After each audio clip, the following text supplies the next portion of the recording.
நடிகர் சசிகுமார் சுப்பிரமணியபுரம் படம் மூலம் தனது முதல் படத்திலேயே அழுத்தமான தடத்தை பதிவு செய்தவர். இயக்குனர் மற்றும் நடிகராக அவர் அறிமுகமான அந்த படம் தமிழ் சினிமாவில் பெரும் அதிர்வலைகளை ஏற்படுத்தியது. அதன்பின் ஈசன் படத்தை மட்டும் அவர் இயக்கினார். அந்த படத்திற்கு சரியான வரவேற்பு கிடைக்கவில்லை.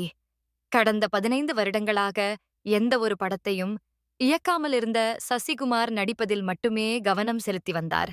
கமர்ஷியல் படங்களிலும் மாறுபட்ட கதையம்சம் கொண்ட படங்களிலும் நடித்து வருகிறார். அவர் நாயகனாக நடித்துள்ள டூரிஸ்ட் ஃபேமிலி படம் அடுத்த வாரம் மே 1ஆம் தேதி வெளியாக உள்ளது. அப்படம் தவிர இன்னும் 4-5 படங்கள் அடுத்தடுத்து வெளியாக உள்ளன.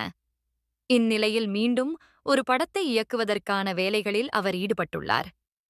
சரித்திர கால படம் ஒன்றிற்கான கதை, திரைக்கதை பணிகளை முடித்துள்ள சசிகுமார் அதில் முன்னணி நடிகர் நடிகையை நடிக்க வைக்க பேசி வருகிறார்.